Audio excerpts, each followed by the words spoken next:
Hi there, and welcome to I'll Knit If I Want To. I'm Andrea Mowry of Drea Renee Knits, and this is a little weekly podcast where I try my best to answer some of your questions. Today, I am all cozied up in a Me Made outfit. I'm wearing my birch pullover. I have worn this one a few times recently, but I wanted to wear it again because I also wore it last weekend at Woolen Affair in New York. And it's always one I get so many questions about. I think because I knit it in more neutral colorway. My words will start flowing any minute. A more neutral colorway. And it is a more classic silhouette. It kind of flies under the radar a little bit, and so when people say it, they're like, no, what one is that? So I was like, you know what, I'm gonna wear it again today and give it some more time to shine. So it's the birch pullover. I knit it up in birch hollow fibers yarn, the Sojourner base, and I love it.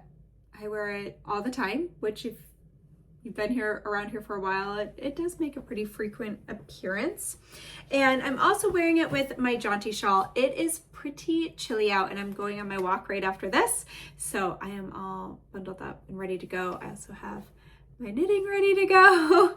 And I'll show my pants too. This is one of my fresh pairs of the Arthur pants by So Liberated. I'll see how far back I can go. So they have this really fun curved leg situation, and I really like to do the zip fly front, and then they're very comfortable because they have this elastic back. And this is this really fun little polka dot fabric that I got from Spincycle Supply Co. Thanks to my friend Rachel, doing a little over the phone shopping for me a few months ago, and I really love it. The crispness of the fabric works really well to keep that nice silhouette. Oh, and then the yarn for my jaunty shawl is hand spun. So this is a 3-ply combo spin where I chose 3 different braids of fiber and spun each one on its own, and then I applied them together. And if memory serves, this one is 2 braids from Wee Chickadee and 1 from Nest Fiber. I will say I don't know that any of them were colorways that they repeat. I'm pretty sure the Nest Fiber was a club color and the Wee Chickadee were one-offs, but I really love both of those fiber dyers, and it was delightful to spin. It makes me want to go do some more spinning at my wheel. So now that I have properly shown off the sweater, I might even get myself all wrapped up while we jump into some questions. Alrighty. So with this jaunty shawl, I always like to tie bottom. Now I'm all cozy to go on my walk when I'm done here. Okay. Question number 1. I just attended Rhinebeck for the 3rd time and met you on the hill for the 2nd time last weekend. Hello. My question is this. I knitted my Ooey Gooey in Candice's version, and I got so many compliments on it at the festival. Yay! The only issue I'm having is that my collar stretched out after wearing it. I went down a needle size on the body of my sweater because I tend to be a loose knitter, but was worried that knitting the collar on a size 1 needle might be too tight for the neckline. I think I was wrong. I knitted the collar in the recommended size 2. Is there any way to save my neckline? I have thought about frogging the neckline, but with the short rows, I am nervous to undo it. What are your thoughts? Thank you so much for inspiring me to not be afraid to try new techniques in knitting. So yes, so Candice's version,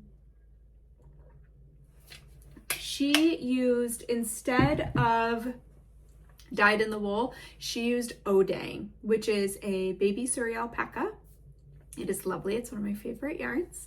But it does not have the same it's just a very different yarn than, say, the Dyed in the Wool or the Spinster's Daughter that I used for my sweater. And I think what probably is going on there, yes, maybe going down an extra needle size would have helped give it a little more stability. I also think it might be a little bit because the yoke of that sweater is knit in this really lightweight, fluffy yarn, but then you have a more traditional jumper weight 2-ply yarn that you probably used for the rest. And so there's just a little extra weight on that kind of light, fluffy yarn. So I am thinking 2 things. One, you could try to snip into the collar and unravel it and reknit a smaller collar on.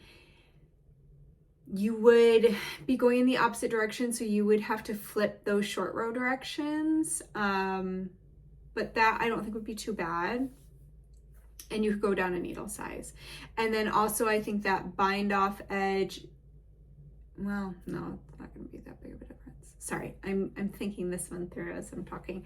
But another option is you could actually run some elastic inside that collar. So you could do that one of 2 ways. Some people will just sew the elastic to the inside of the collar, and that'll kind of help cinch it up and give it some stability. Depending on how tall you knit that collar, an option 2 is to turn it into a folded collar like this and run, so you would whip stitch that cast on edge down to the inside and then run like pretty narrow elastic through there. And again, that's gonna cinch it up. So I think that's what I would probably try doing before the unknit and the reknit, only because you aren't just unraveling like from your bind off edge up, which is pretty simple to do. You're going from the cast on edge and you're unraveling in the wrong direction, and it's that fuzzy yarn that kind of likes to grip onto itself. So I think adding a little elastic might be a simpler fix than trying to unravel in the wrong direction with a yarn that just wants to snag on itself. But I would definitely try, because you'll wear it so much more if you feel like it's, you know, sitting the way you want it to and doesn't have a stretched out collar. So that is what I would try to do. Okay. You know, I think some people too will also try doing like a crochet chain right on the inside, like right where the ribbing meets the body, to kind of help tighten it up too and add stability. It just depends how that will feel for the little bit of ribbing that's above it then, if that'll feel like a good fix, but that's an option too. Okay, question number 2. I noticed in a photo I saw, okay, sorry. Sorry, reading ahead of what I was saying. I noticed in a photo I saw of you on social media that you had purchased some of the new sheer yarn from Harrisville Designs at Rhinebeck. I had purchased some online on Friday, and I'm curious if you will be using it in a new design. I have the DK weight and would gladly hold on to it if you anticipate releasing a pattern in that particular yarn. If not, would you mind sharing what project you plan on knitting with it? Thank you so much. So I don't have an exact plan for it yet. I bought it because in, I believe it was 2020, it could have been their 2019 sheer, but if you are new to sheer, Harrisville every year does a special single breed yarn, and it is basically like one clip and they make all the yarn and that's it for that yarn forever. And back about 5 years ago, the one I got was CVM, which is like my favorite breed to spin. I love CVM. It's what I spun up and used for the Weekender crew. I just really enjoy it. I love how it feels. So I had that yarn in my stash, and because you can't get it anymore, it kind of became one of those precious yarns. But I actually just surprised Peter for his birthday. His birthday was right before Rhinebeck, and I surprised him with a new Gibb sweater, which is a sweater I designed a few years ago. And he had mentioned a couple of months ago that he would really like another one of those. So I snuck while I was traveling for work and I knit him this sweater out of that sheer. And I will tell you what, it was so delightful to knit with. It looks so great on him. He's literally worn that sweater every day for 2 weeks. He's so knit worthy. I should really knit more for him.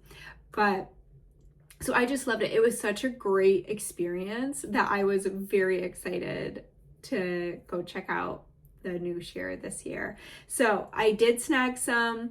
The thing about it is, by the time I'm able to design anything with it, there's a good chance they'll be sold out. And so it would be kind of tough for me to release a pattern in that unless it was really similar to one of their other yarns that they consistently can keep in stock.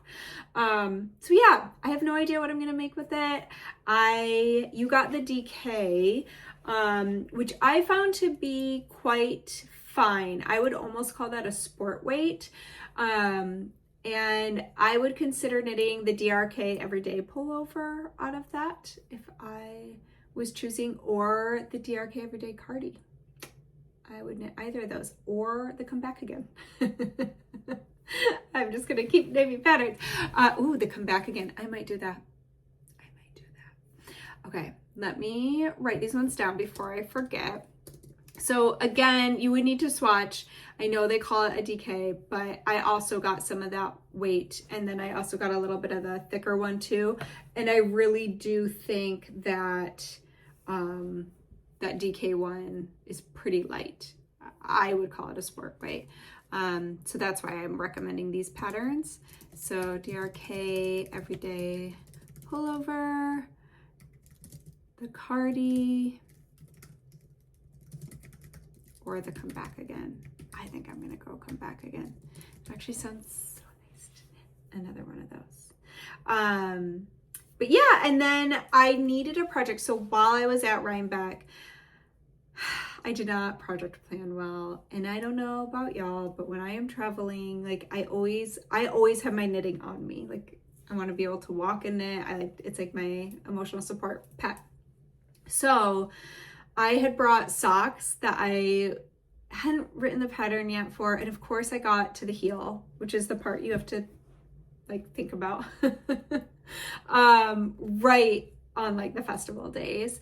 So that ended up being something I couldn't really carry around with me. And then I was finishing up knitting a sweater and I was on the sleeves, and it was too big to carry that around to knit on the go. And I also was using 3 colors, so it was just like trying not to get those all tangled up. Not a good on the move project. So I also specifically went to go get the sheer because I was like, you know what, I'm just gonna go, I want to get some so I can cast on a hat. So this is just Harlow, the worsted one, and I'm just doing it in one color because I just wanted something to knit and walk with. And you know, you can't really go wrong with that kind of beanie. So this is what I'm gonna be working on when I go on my walk in a little bit too. It would also make a great jaunty if you wanted to do a shawl. So look at loads of ideas for you. Okay, next question. I am planning to make your wonderful traveler shawl with DMC pirouette yarn held together with Sheepgee's Whirlette. I am sorry if I did not pronounce those correctly. I am using up to 2 different colors of the pirouette, and I'm adding the Whirlette in a solid color to tie these 2 colors together. Sounds really fun. Since the yarn is bigger than the yarn suggested for the pattern, I was wondering which of the 2 sizes I should follow the pattern for and why. What would you suggest? So that's going to depend on a few things. I don't know how much thicker your end yarn will be. So it kind of depends on how thick your yarn's going to be and how big you want that finished shawl to be. So if it's going to be quite thick, you might want to knit the smaller size because at your gauge, it's going to end up bigger. Unless you want, like the shawl I'm wearing right now, this is a large shawl. I also wanted to use up like as much yarn as possible. So if you love a giant shawl, go for that. It's really personal preference. The only other thing you're going to have to consider is I also don't know how much yarn you have. So If you're like, oh girl, I got yarn for days, I'm not worried about that, then world's your oyster, pick either one. If you're worried about how much yarn you have, you might be surprised at how quickly holding all those strands together kind of eats up the yarn. So maybe knit the smaller size, because again, it's still going to end up bigger than the one that I'm wearing in the photos, because your yarn's thicker and you'll want to knit it on a bigger needle as well. So don't forget to go up on that. But yeah, that would be a little bit of guidance I can give you there. Question number 4. I have just watched your tutorial on combination knitting in the round. Might just be a game changer for me, since I was switching from continental knitting to English style if I ever had to purl. I just couldn't get that darn purl stitch. I was wondering if this is your go-to method when ribbing. Yes, flat or in the round. If I'm knitting ribbing, I'm usually defaulting to combination knitting. I'll link that little tutorial below.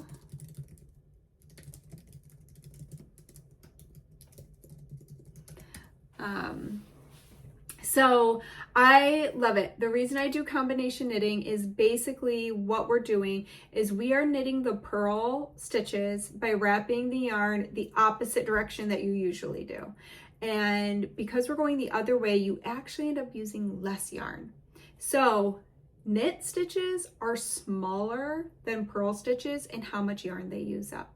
So when we do this different method of wrapping the yarn for the purl stitch, it ends up being more closely equal to how we've knit. So it ends up giving you a tidier, more even ribbing. So I really love to do that. The only thing about it is when you wrap the yarn the other way, it basically ends up mounting that stitch flipped the other way on your needle, twisted, so that when you come across it again, you have to work through the back loop. Because otherwise you'll twist all your stitches. But I do have a little tutorial for that, and that is how I love to do my ribbing. All right, last question. I'm preparing to knit the DRK Everyday sweater with some hand spun I got at Knit City, Calgary. It didn't meet gauge until I added a baby alpaca fingering weight. My question is, when you knit with 2 yarns held together, how does that change the yardage needed? I've also done this with patterns that call for 2 yarns, and I only use 1. I always check gauge. Sorry, I just had like I got stung by I think like a wasp a couple weeks ago. I might have just had like a little nerve zinger, but I get a little paranoid now. felt like they got me, but I'm fine. Okay. All right, so last question. I'm a new knitter and knitting my first sweater. My question is, what are your recommendations when going from one skein of yarn to another? Do you just weave it in like color change, or do you do a special knot like I've seen some do with magic knot, etc.? When using fingering weight yarn, the weaving in doesn't seem to show, but using the worsted weight, I see the line inside the sweater where I've weaved it in. Thank you so much for your advice. Okay, so I will say it depends on the yarn. If I am using a feltable fiber, such as non-superwash wool, I am going to spit splice. So when I join in that new ball of yarn, I am going to open up the plies. So this would be a yarn that I could absolutely spit splice. So what I would do is I would twist against how those yarns are twisted together, and I would open it up. And then I like to break part of one side off to reduce the bulk. And then I'm going to, even with the singles, I'm just gonna open and kind of fluff it up a little bit. And I would do that to both ends. So the new end that I would be attaching it to, and then you're either gonna get a little water or you're gonna spit in your hand. And then you're gonna hold the 2 ends parallel, and you're just gonna rub like this to felt them together. And they will, and they'll be strong, and then you don't have to weave in ends. So, wanted to say that first. If I am weaving in ends, I just do duplicate stitch. I do know what you're talking about. So that bulk that's created with those heavier yarns, one thing too, so you have 2 tails, right? Because you have your old yarn ball and your new one, I do make sure to weave them away from each other. So I don't double up because that's going to create even more bulk. So I go in opposite directions to duplicate stitch those in. That's my preferred way, is to do duplicate stitch. And I try to change, if I know that I'm about to run out of yarn and I'm not going to make it all the way across the row or around, I would rather sacrifice the extra couple yards and have it be in a inconspicuous spot, right? Somewhere that's more hidden. My brain is still fried from traveling. But I want to put it in an area that's like not dead center of my sweater. So that is what I do. If I know I have to weave in those ends, can't do anything about it, I try to keep it in an area like the underarm, side seam, etc., that aren't as noticeable. And then I just duplicate stitch it. If it is a really bulky yarn and you're kind of struggling with it, one thing you could do is, like I just did with this yarn, you could divide the plies if it's a plied yarn, and you could weave half of them going this way and half of them going that way, or one ply this way, one ply that way if it's just a 2-ply yarn, and that would help spread out the bulk so it wouldn't be as noticeable. So there's an idea as well. Alrighty, I think that is it. I want to say a huge, massive, heartfelt thank you to every single one of you that participated in the Ooey Gooey knit along, to those who made it to the festival and came to the meetup. That was our biggest one ever. It was just so incredible to see everybody's sweaters, all your amazing color combinations. I can't tell you how many people said it was their first colorwork sweater. Like, you all were up for the challenge. You tried new things. You made new friends. People literally made friends on that hill. I know because they told me. And I just, it's literally why we do it. Like, it is the reason why I keep doing it, is those moments. That moment of seeing all these people come together and get to share something that they created with their own 2 hands, that they're proud of, that they're wearing, asking each other tips and what color did you use and what yarn did you use. And I mean, literally watching people walk away with new friends. It was just so amazing. And for all the people that couldn't make it to New York Sheep and Wool but still participated in the knit along, watching you all connect in the forums, posting, I saw great photos posted the day of the festival, even those people like just in their hometowns, in their backyards, in their apartments. And I just am so grateful. I think I'll be riding that one for a while. So thank you so much to everybody who stopped to say hi, who just were wonderful knitters coming together, doing something together. It was so fun and so special. So thank you so much. We still have the Ooey Gooey cowl knit along going on. That is in my Ravelry forum. There's also an Instagram hashtag for that. It's just Ooey Gooey cowl, K-A-L. It is not too late to join. That one's going all the way through January, so you can jump in anytime. And there's links to that below. I've got another knit along popping up in November, as we do every November. And I am working on details for a jaunty knit along. So that is coming your way too. But yeah, I am just getting back into the flow at home and catching up on a little bit of rest, but I'm just so grateful. So thank you for watching this silly little video. If you're new or somebody who tunes in every week, thank you so much for watching this one. I hope to see you back here next week. If you want to ask a question, you can find a link down below. And I think that's it. I'm gonna go on my walk, and I hope y'all have a fantastic day. Bye.